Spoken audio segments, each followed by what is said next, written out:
মির্জা আব্বাসের নির্দেশে তারেক রহমানের সম্মতিতে এই ঘটনা আজকে ঘটেছে। মির্জা আব্বাসের ইতিহাস আমরা জানি, আমরা ওই ঢাকা শহরে বড় হয়েছি। তারা জামাতকে অতীত নিয়ে অনেক কথা বলে, তাদের নিজেদের অতীত কিন্তু বাংলাদেশের মানুষ ভুলে নাই। তাদের বেশিরভাগের ব্যবসা বাণিজ্য সবকিছু আওয়ামী লীগের লোকদের সাথে সংশ্লিষ্ট। আপনারা তাকে বেয়াদব বলতেছেন, আপনারা তাকে আরো 10টা কথা বলেন। রাজনীতি মানে নির্বাচন মানে কথার লড়াই। আপনি একটা কথা বলবেন, আমি একটা কথা বলবো, জনগণ ডিসাইড করবেন জনগণ কাকে ভোট দিবেন। তাহলে আপনারা জনগণকে কেন ডিসাইড করতে দিচ্ছেন না? আপনারা নিজেরাই ডিসাইড করে নিচ্ছেন কেন? আপনারা নিজেরাই কেন আক্রমণ করছেন? জনগণ 12ই ফেব্রুয়ারি নির্ধারণ করবে যে কে বেয়াদব আর কে গ্যাংস্টার, কে সন্ত্রাসী আর কে জনগণের পক্ষে কথা বলে যাচ্ছে। ফলে যারা জনগণের সেই মতের উপর শ্রদ্ধাশীল না, যারা নিজেদের উপর কোনো আত্মবিশ্বাস নাই, তারা প্রতিপক্ষকে ভয় পাচ্ছে এবং প্রতিপক্ষকে দমন করার চেষ্টা করছে। মির্জা আব্বাস সাহেবের প্রতি আমাদের শ্রদ্ধা আছেন, উনি বর্ষিয়ান এবং অভিজ্ঞ রাজনীতিবিদ, কিন্তু রাজনীতির মাঠে আজকে আমরা এক অন্যের প্রতিদ্বন্দ্বী। কিন্তু কথা ছিল বাংলাদেশে আমরা এই প্রতিদ্বন্দ্বিতাকে শত্রুতায় পরিণত করব না। মির্জা আব্বাস সাহেবও কোনো ভুল ত্রুটির ঊর্ধ্বে না, কোনো সমালোচনার ঊর্ধ্বে না। ওনার সমালোচনা করা যাবে না। ঢাকা শহরে এমন কোন নিয়ম, এমন কোন আইন জারি হয় নাই। আর আমরা গণঅভ্যুত্থান করে আসা মানুষ, শেখ হাসিনাকে এই বাংলাদেশ থেকে হটাইতে পারছি। আর এই মির্জা আব্বাস, তাদের বিরুদ্ধে আমরা কথা বলতে পারবো না। এসব ভয়ভীতি দেখে আমাদেরকে আটকাবে ভেবে থাকেন, এটা তিনি অত্যন্ত ভুল করছেন এবং উনি বোঝেনও নাই তিনি আজকে কি অপরাধটা করে ফেলছেন। মির্জা আব্বাসের ইতিহাস আমরা জানি, আমরা ওই ঢাকা শহরে বড় হয়েছি। জিয়াউর রহমান মির্জা আব্বাসকে ডেকে একটা হুন্ডা এবং 30 টাকা দিয়ে বলছিলেন আমার সাথে রাজনীতি করো এবং ইলেকশনে কাজ করো। ওইখান থেকে তার রাজনীতির যাত্রা বিএনপির সাথে। সেই জায়গা থেকে তিনি ঢাকা শহরের সাম্রাজ্য তৈরি করছেন। এই সাম্রাজ্য কিভাবে হয়েছে এ বাংলাদেশের মানুষ জানে, ঢাকা শহরের মানুষ সেটা জানে। ওনাদের উচিত ছিল গণ অভ্যুত্থানের পরে জনগণের সামনে তাদের অতীতের সকল অপকর্মের জন্য ক্ষমা চাওয়া এবং তারপরে নতুন করে রাজনীতি শুরু করা। তারা জামাতকে অতীত নিয়ে অনেক কথা বলে, তাদের নিজেদের অতীত কিন্তু বাংলাদেশের মানুষ ভুলে নাই।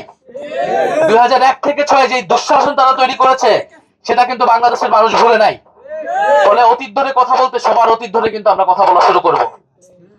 ফলে মির্জা আব্বাস সাহেবের প্রতি আমাদের আহ্বান থাকবে, অনুরোধ থাকবে, আগে যা করছেন সেই আচরণ যদি পরিত্যাগ করতে না পারেন তাহলে কিন্তু এবার নির্বাচনে এটার পরিণতি ভালো হবে না। এবং বিএনপির মির্জা আব্বাস সহ এই বিভিন্ন সিনিয়র নেতৃবৃন্দ তারা গত 16 বছর আওয়ামী লীগের সাথে আপোষ করে রাজনীতি করেছে। আপনারা দেখবেন তাদের বেশিরভাগের ব্যবসা বাণিজ্য সবকিছু আওয়ামী লীগের লোকদের সাথে সংশ্লিষ্ট এবং তারা নিজেদের ব্যবসা বাণিজ্য অর্থ সম্পত্তি টিকানের লোভে, টিকানের কারণে, নিজেদের স্বার্থের কারণে তারা হোল হার্টেডলি কখনো রাজপথে নামে নাই, মাঠে নামে নাই। ছাত্রদল, যুবদল, বিএনপি, তৃণমূলের নেতাকর্মীরা জীবন দেওয়ার জন্য প্রস্তুত ছিল, কিন্তু এই মির্জা আব্বাসের মতো নেতারা ঢাকা শহরে কোনো গ্রিন সিগন্যাল দেয় নাই। গণ অভ্যুত্থানের সময় তারা মির্জা আব্বাসদের জন্য অপেক্ষা করে নাই। ছাত্র শিবির, ছাত্রদল, গণ অভ্যুত্থানের বৈষম্য বিরোধী সকল নেতাকর্মীরা জনগণের জন্য রাজপথে নেমে গিয়েছিল।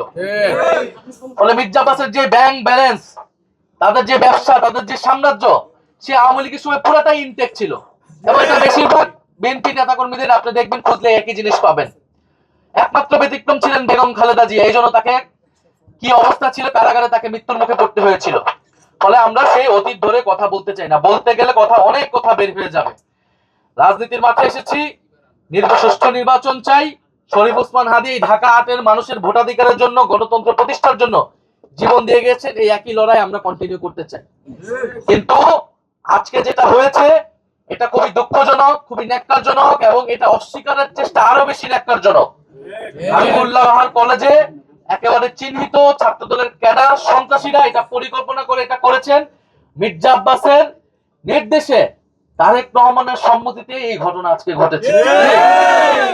ফলে আপনারা একদিকে ভালো ভালো কথা বলবেন স্টেজে উঠে, আরেকদিকে আপনারা আপনাদের যারা বিরোধী রয়েছে, প্রতিদ্বন্দ্বী রয়েছে, তাদেরকে আপনারা দমন করবেন সন্ত্রাসী কায়দায়, আওয়ামী লীগের রাজনীতিকে পুনর্বাসন করার চেষ্টা করবেন।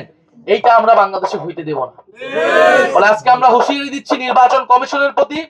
আমরা দেখতে চাই এটার ব্যবস্থা তারা কি নেয়, কলেজ প্রশাসন এটার কি ব্যবস্থা নেয় এবং বিএনপি দলীয় ভাবে এটার কি ব্যবস্থা নেয়। এরপরে বাকি জবাব আমরা রাজপথে দিব, আমরা 12ই ফেব্রুয়ারি ইলেকশনে দিব। আর আপনারা দেখতে পাচ্ছেন যে আমাদের এই ভাইয়েরা, ওনারা আহত হয়েছেন,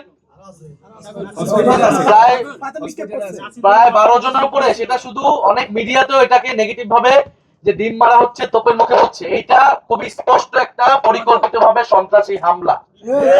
যে হামলায় আমাদের ঐক্যবদ্ধ বাংলাদেশের অনেক ভাই বোনেরা আহত হয়েছে, হেনস্থার শিকার হয়েছে, এবং এটা আমরা আইনিভাবে রাজনৈতিকভাবে আমরা এটার মোকাবেলা করব।